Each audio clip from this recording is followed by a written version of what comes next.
Da série As Aventuras de Daniel, de Maurício Zagre, 7 Enigmas e um Tesouro. Capítulo 6. Terça-feira, em algum momento do dia. Permitam que a paz de Cristo governe o seu coração, pois, como membros do mesmo corpo, vocês são chamados a viver em paz. Colossenses 3,15. A barata saiu da toca. Era uma rachadura na pedra, úmida, escura e segura. Nas últimas horas, porém, sua sensação de segurança havia ido embora. Tudo em razão de uma coisa que nunca experimentara antes. Um ser que tinha dezenas de vezes o seu tamanho aparecera do nada e importunara a calma de seu pequeno império. Mas, nos últimos minutos, tudo voltara ao que era antes. Não havia movimento nem barulho. Pôs as antenas para fora e checou a movimentação. Uma grande tranquilidade reinava. Decidiu sair e analisar como estava a situação mais de perto. Logo de cara, soube que, apesar de não haver movimento, o terreno estava diferente. Bem próximo à rachadura onde se abrigava, havia um objeto enorme, retangular. Chegou mais perto. Analisou. Era duro, liso, coberto com papel. Sim, ela conhecia papel. Já roera muito. Com suas patas aderentes, escalou o objeto e andou para lá e para cá, com passos apressados. Em pouco tempo perdeu o interesse. Afinal, para uma barata, o tesouro que o pastor Wilson havia preparado para o vencedor da gincana não tinha muito apelo. Balançou as antenas e percebeu que, logo adiante, do outro lado de seus domínios, havia algo muito maior. Decidiu explorar. Em cadência acelerada, desceu do pacote, caminhou por entre as pedras e outros detritos e chegou a uma coisa muito estranha. A borracha da sola do sapato de Marcos não era algo muito familiar para ela. Analisou, tocou, roeu levemente, mas não lhe apetecia. Resolveu escalar e seguir em sua exploração. Agora estava pisando sobre algo mais familiar, tecido. Parou por um bom tempo, roeu alguns fios, mas também não era algo muito interessante. Foi adiante. Prosseguiu pisando em um tecido mais duro e molhado por alguns passos, até que... Couro! Ela adorava couro. O cinto de Marcos era um petisco raro e saboroso. Resolveu passar algum tempo ali, mastigando aquela delícia. Passada meia hora, satisfeita e contente, decidiu continuar sua caminhada. Com passinhos cautelosos, foi mais para cima e entrou em contato com algo muito estranho. Um pouco elástico, úmido, com um odor que nunca sentira antes. Pôs as antenas para funcionar e tentou definir o que era aquilo. Difícil, já que nunca havia tido contato com a pele de um ser humano. Andou mais para cima, contornando as curvas sinuosas da mandíbula de Marcos. Testou com as patas o terreno. Que estranho! Havia cerdas saindo do chão, o que tornava o deslocamento mais complicado. Se ela jamais tinha encostado numa pessoa, imagine então na barba de alguém. Foi aí que algo a atraiu. Parecia uma rachadura em que vivia, mas tinha algo diferente. Era mais úmida e possuía um leve odor adocicado. Tateou de leve, pata ante pata, roeu um pouco e aquele pedaço de pele se soltou com facilidade. Que delícia! Ali seria um grande banquete. Era só continuar roendo a pele ressecada do lábio inferior de Marcos e teria um petisco de primeira. Sem mais receio de nada, começou a se alimentar daquele delicioso jantar. Saboreando um delicioso frango assado na mesa de jantar, Daniel discutia com o irmão e a mãe a respeito do enigma. Gostava de conversar com a dona Alzira, pois, com os anos a mais de vida, ela tinha algo que dinheiro nenhum compra: experiência e conhecimento. Não entendo, mãe. Faltou uma rua a essas pessoas? Ela segurou o papel, leu atentamente e comentou. Bem, primeiro é importante saber quem foram John Wesley e George Whitefield e buscar um pouco mais sobre a vida deles. vocês sabem quem foi essa dupla? Bruno fez que não com a cabeça, entre uma garfada e outra. Já Daniel, o crânio, falou. Eu sei que foram grandes pregadores do passado, mas que relação tinham, não faço ideia. Dona Alzira fez um gesto com a mão, pedindo que esperassem. Foi até a estante da sala e pegou um livro sobre a vida de John Wesley. Vamos ver. E começou a folhear. Olha só, aqui diz o seguinte. Whitefield e Wesley eram grandes amigos de juventude que estudaram juntos na Universidade de Oxford, onde criaram o metodismo. Wesley desenvolveu seu ministério principalmente na Inglaterra e Whitefield nos Estados Unidos. Eram muito amigos, mas em certo momento entraram em atrito e chegaram a trocar ofensas pessoais, porque Wesley cria no arminianismo e Whitefield no calvinismo. E mãe, traduz, riu Bruno. Olha, os dois são sistemas teológicos bem complexos, mas o ponto central da discussão é que o calvinismo crê que Deus elegeu algumas pessoas para irem para o céu e outras para o inferno, ou seja, predestinou umas para a salvação e outros para a perdição. E o arminianismo? Essa doutrina crê que a salvação parte de Deus, que estende sua graça ao homem perdido, mas que o pecador pode aceitar ou rejeitar o convite divino. Mas as duas doutrinas são cristãs? A Bíblia dá base para as duas, tanto que algumas igrejas são calvinistas, como a presbiteriana, e outras são arminianas, como a maioria das pentecostais. Entendi. Mas o que faltou a eles? Acho que a resposta está aqui nesta passagem, respondeu Dona Alzira. Escutem só o que Whitefield escreveu numa de suas cartas ao amigo, quando estavam no auge do conflito. Por que deveríamos discutir quando não há nenhuma probabilidade de se chegar ao convencimento? Não chegaríamos a destruir o amor fraternal e abandonar insensatamente aquela sincera união que sempre prevaleceu entre nós? E quanto a Paulo e Barnabé? A resposta está aqui. Dona Alzira levantou-se novamente, andou até a estante e pegou a Bíblia de Daniel. Atos dos Apóstolos, capítulo 15, a partir do versículo 36. Algum tempo depois, Paulo disse a Barnabé: voltemos para visitar cada uma das cidades onde pregamos a palavra do Senhor, para ver como os irmãos estão indo. Barnabé queria levar João Marcos, mas Paulo se opôs, pois João Marcos tinha se separado deles na Panfilha, não prosseguindo com eles no trabalho. O desentendimento entre eles foi tão grave que os dois se separaram. Barnabé levou João Marcos e navegou para Chipre. Engraçado, mais dois irmãos que brigaram por bobeira, comentou Bruno. Pois é. E então, olhando para as histórias dessas duas duplas de grandes homens de Deus e lendo esse trecho da biografia de Wesley, o que vocês acham que faltou a eles? Os dois irmãos ficaram um instante em silêncio. Foi Daniel quem falou primeiro. Já sei! União! Dona Alzira sorriu. Isso, filho, união. Que, aliás, é um dos grandes problemas da igreja cristã desde a época de Paulo, passando pelo século XVIII de Wesley e chegando até os dias de hoje. Em vez de nos unirmos pelos laços de amor e fé que Cristo estabeleceu, ficamos de implicância uns com os outros, o que na maioria das vezes não leva a nada. Os dois irmãos balançaram a cabeça concordando. Bem, se o que faltou entre eles foi uma rua, a próxima pista está na... Os três falaram juntos. A Rua União! A Rua União era nada mais, nada menos que a Rua da Casa de Marcos. Daniel leu o resto do enigma. Para encontrar o local exato, some a idade de Adão quando morreu. Agora foi a vez de os três ficarem quietos, pensativos. Dona Alzira virou as páginas da Bíblia, foi até a passagem que fala da morte de Adão. Gênesis 5:5. Tudo o que diz é: Adão viveu ao todo 930 anos e morreu.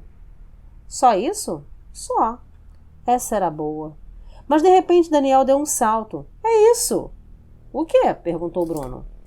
A próxima pista deve estar na Rua da União, número 930. Qual o número da casa de Marcos? Lembrou Bruno. Daniel pensou e respondeu desanimado.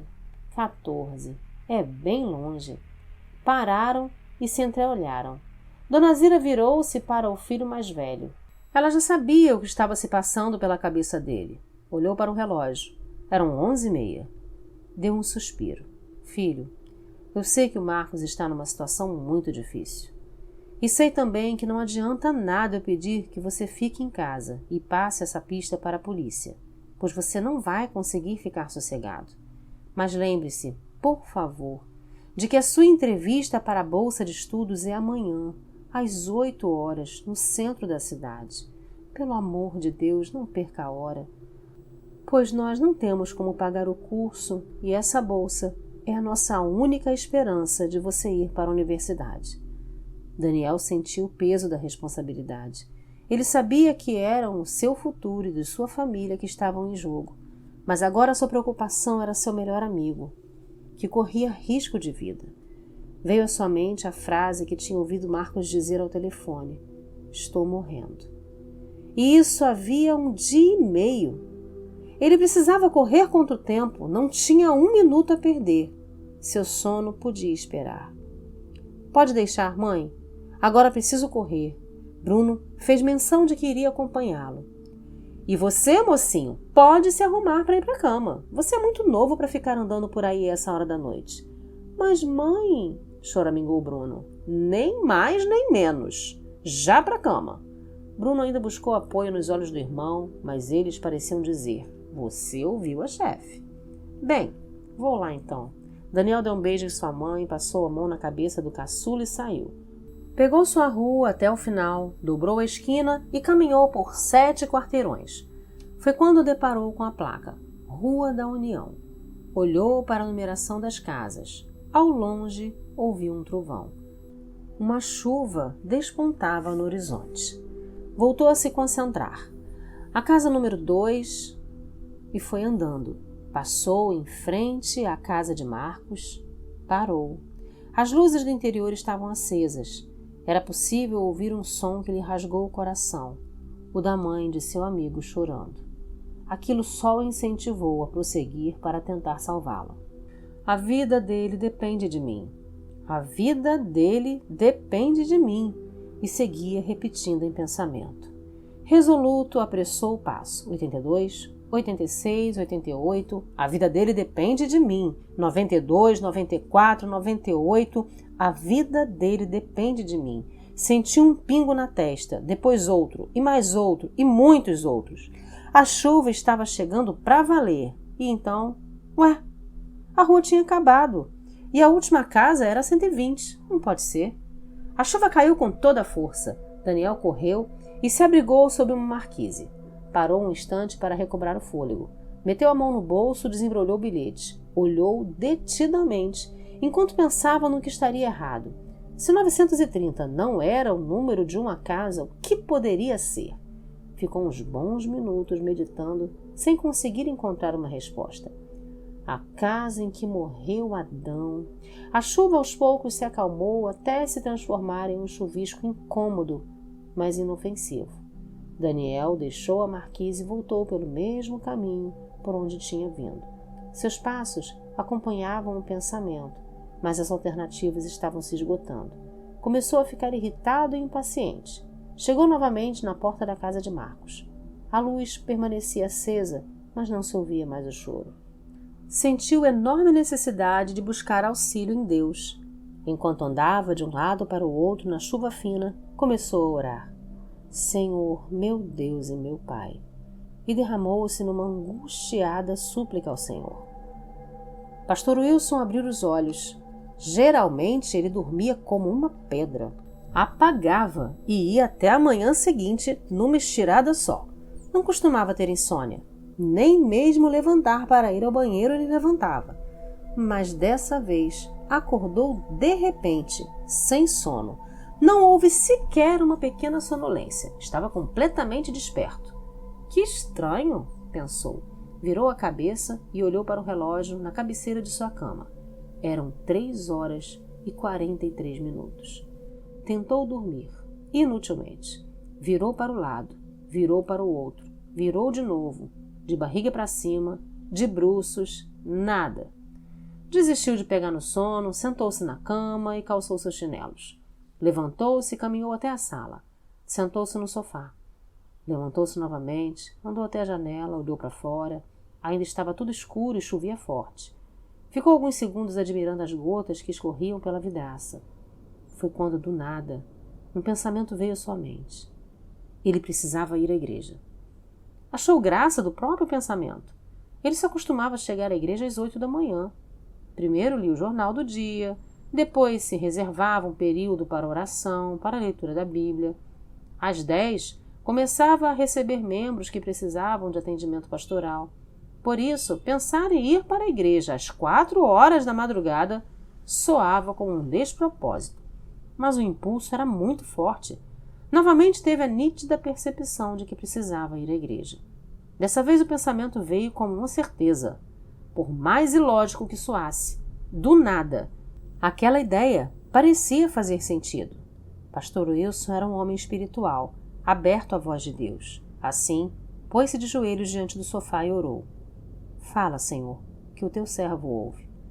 Nada de extraordinário aconteceu. Não caiu um raio do céu, não teve nenhuma visão, nenhum anjo apareceu. O que ocorreu foi que aquele mesmo pensamento voltou, acompanhado de um ardor no coração. Não importava quão ilógico aquilo parecesse. Pastor Wilson se levantou, se dirigiu ao banheiro, tomou um banho, fez a barba, vestiu-se, aproximou-se bem devagar da esposa Esther, que estava dormindo. Deu um beijo em seu rosto, o que a fez despertar. — O que foi, Wilson? Ele lhe deu outro beijo e se despediu. — Vou à igreja. Daniel orava, andando de um lado para o outro. A vida do Marcos depende de mim. Naquela medida em que não conseguia desvendar o real significado do quinto enigma, uma angústia crescia em seu peito. Pai, mostra-me o caminho. Foi quando os olhos de Daniel repousaram na casa ao lado da de Marcos. Não tinha nada de extraordinário, a não ser por 2 detalhes. As luzes também estavam acesas. Mas não foi isso que chamou a sua atenção. Pregado à parede, acima do portão da campainha, havia um pedaço de papel. Nele, com tinta escorrida por causa da chuva, o desenho de um peixe. Não havia dúvidas, era o ictus. Daniel ficou paralisado. Procurou com os olhos o número da casa. 12. O que aquilo tinha a ver com a morte de Adão? Vamos pensar. Foram 930 anos. Para encontrar o local exato, some a idade de Adão quando morreu. Somar. Seria para somar os números 9 mais 3 mais 0, que é igual a 12. Um sorriso estendeu-se no seu rosto. Uau! Essa foi difícil. Marcos pegou pesado. Bem, então era isso. Rua da União 12. Mas e agora? O que fazer? Observou cada pedaço do muro da casa. Nada. Nenhum envelope à vista. Acontece que o ictus estava pregado junto à campainha. Será que Marcos queria que os participantes da caça ao tesouro a tocassem? Se ele tivesse chegado ali num horário decente, não pensaria 2 vezes. Só que era plena madrugada. Ele não fazia ideia de quem morava ali. E agora? Ficou parado um bom tempo, decidindo o que fazer. Foi quando viu uma sombra passar na frente da janela da casa. Havia alguém acordado. Aquilo facilitava as coisas. Aproveitou e deu um pulo, meteu o dedo no botão. Daniel esperou um momento. Nada. Hesitou um instante. Então, pressionou de novo. Dessa vez notou uma movimentação. Alguém se aproximou da janela e puxou a cortina para o lado, observando pela fresta aquele jovem molhado pela chuva, ali, parado em plena madrugada. Após alguns segundos, a sombra se afastou da janela. Daniel ouviu passos arrastados e, por fim, o barulho do trinco da porta. Lentamente se abriu, permitindo que visse uma figura encurvada, enrugada, fantasmagórica, com o rosto deformado e a voz rouca e cavernosa, e olhou para ele de cima a baixo e sussurrou: Finalmente! Esperei por você o dia todo. A barata já estava satisfeita. Resolveu dar uma volta, explorar um pouco mais aquele terreno estranho, novo e cheio de surpresas. Deu 3 passos e parou diante de algo que se assemelhava a 2 buracos profundos. Ela percebeu que por eles passava uma corrente de vento. Decidiu averiguar mais de perto. Introduziu uma de suas antenas o mais que pôde. Balançou-a para lá e para cá. Até que, slap! As cócegas do nariz serviram para fazer Marcos voltar à consciência e, por reflexo, passou a mão no rosto com um tapa, lançando longe seja lá o que tivesse provocando aquilo. Piscou lentamente os olhos, tomando consciência de onde estava e do que estava acontecendo. Não demorou muito e a dor e a sede o lembraram do problema em que estava metido. Cheio de vontade de ir ao banheiro, não o suportou e aliviou-se ali mesmo. Olhou para o alto. Metros acima, a boca do poço estava escura. Por ela caíam gotas pesadas de chuva que molhavam seu rosto. Certamente tinha ficado desmaiado por muitas horas, pois ou era noite ou madrugada. O corpo inteiro doía, o estômago roncava de fome e um grande enjoo o fazia pressionar as mãos contra a barriga. Percebeu que estava fraco e sem forças. Tentou erguer seu tronco e sentar-se, mas os músculos pareciam não obedecer. Então foi invadido pela consciência de que poderia estar chegando ao fim de sua vida. É isso, pensou. É assim que termina a carreira de Marcos Siqueira, no fundo do poço. Até achou graça do trocadilho. Riu pela primeira vez desde que havia despencado ali dentro. Riu e riu mais um pouco, mas seu riso foi se transformando em soluços e, quando se deu conta, chorava sem parar. Pensou em seus pais, em Crânio, nos amigos da igreja. Pensou em todo o tempo de sua vida que desperdiçou com bobagens, com discussões inúteis, com atitudes egoístas e mesquinhas, em tudo que poderia ter feito de bom e não fez. Pensou nas pessoas que poderia ter ajudado e não ajudou. Pensou no sentido de sua vida e nas iniciativas que empurrava para depois, porque afinal tinha uma vida inteira pela frente. Agora, porém, percebia por que a Bíblia dizia que a vida que Deus nos dá não é mais longa que alguns palmos, e que diante de Deus toda existência não passa de um momento. Na verdade, o ser humano não passa de um sopro. Quantas horas mais de vida teria ele, não sabia dizer, mas certamente não eram muitas. Ele quase podia sentir o que ainda estava de vida a escorregar por seus dedos. Parou de chorar, pensou em Jesus, pensou na cruz e deixou escapar por entre os lábios uma oração curta e sincera. Pai, se queres que eu viva, socorre-me neste exato minuto. Mas, se chegou a minha hora, eu entrego em tuas mãos o meu espírito. Deu um longo suspiro e fechou os olhos. Eram 3 horas e 43 minutos.